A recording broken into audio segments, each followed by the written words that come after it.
And before the campaign, when I had come here to visit the victims of the landslide, I met a young boy called Muhammad Hani. അതില്ല, ഈ പ്രചരണത്തിന് മുമ്പ് ഞാൻ ഇവിടെ മണ്ണിടിച്ചിലുണ്ടായപ്പോൾ ദുരന്തബാധിതരായ ആളുകളെ കാണാൻ വന്നപ്പോൾ മുഹമ്മദ് ഹാനി എന്നു പേരുള്ള ഒരു ചെറുപ്പക്കാരനായ ആൺകുട്ടിയെ ഞാൻ കണ്ടു. Who lost every single member of his family except his grandmother. തന്റെ മുത്തശ്ശി ഒഴിച്ചുള്ള എല്ലാവരെയും ആ പയ്യന് ആ മണ്ണിടിച്ചിൽ അന്നത്തെ ദുരന്തത്തെ നഷ്ടപ്പെട്ടു പോയി. When I met this boy, he was brave, but he was also broken. ഞാൻ ആ കുട്ടിയെ കണ്ടപ്പോൾ ആ കുട്ടിക്ക് ധൈര്യം ഉണ്ടായിരുന്നു, പക്ഷെ അത് തകർന്നു പോയിരിക്കുകയായിരുന്നു.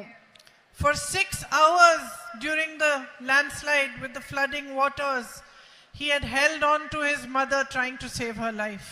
ആ മണ്ണിടിച്ചിലുണ്ടായപ്പോ ആ വെള്ളം ഇങ്ങനെ ഒഴുകി വന്നപ്പോ 6 മണിക്കൂറാണ് ആ കുട്ടി അമ്മയെ രക്ഷിക്കാൻ വേണ്ടി ശ്രമിച്ചുകൊണ്ടിരുന്നത്. And after that he had seen his mother being drowned, being washed away by the waters.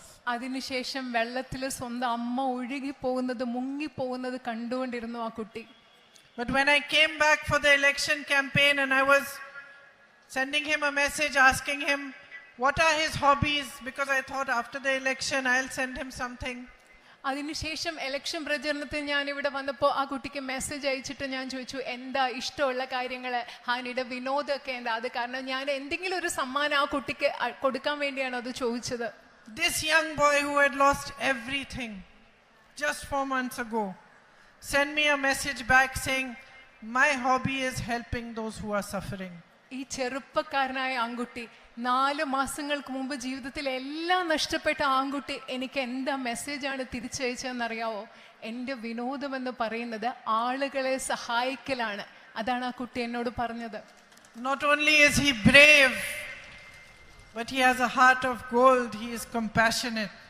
അദ്ദേഹം, ആ കുട്ടി എന്ന് പറയുന്നത് ധൈര്യമുള്ള ഒരു കുട്ടി മാത്രമല്ല, അതിന് സ്വർണം കൊണ്ടുള്ള ഒരു ഹൃദയമുള്ള കുട്ടിയാണ്, അനുകമ്പയുള്ള കുട്ടിയാണ്. So this young boy, he is your son. That young lady who runs a homestay, she is your daughter. The farmer who is still smiling, although he is in great difficulty, he is your brother. ഈ പറയുന്ന ചെറുപ്പക്കാരനായ ആൺകുട്ടി എന്ന് പറയുന്നത് നിങ്ങളുടെ മകനാണ്. ആ home stay നടത്തുന്ന പെൺകുട്ടി നിങ്ങളുടെ സഹോദരിയാണ്. ഒരുപാട് ബുദ്ധിമുട്ടുകൾ ഉള്ളപ്പോഴും ചിരിക്കുന്ന ആ കർഷകൻ നിങ്ങളുടെ സഹോദരനാണ്.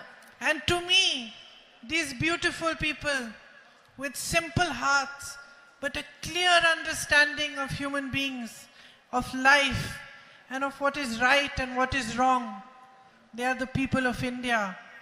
They are you who represent all that is beautiful, all that is strong, all that is courageous, all that is united about this beautiful country that we all call ours.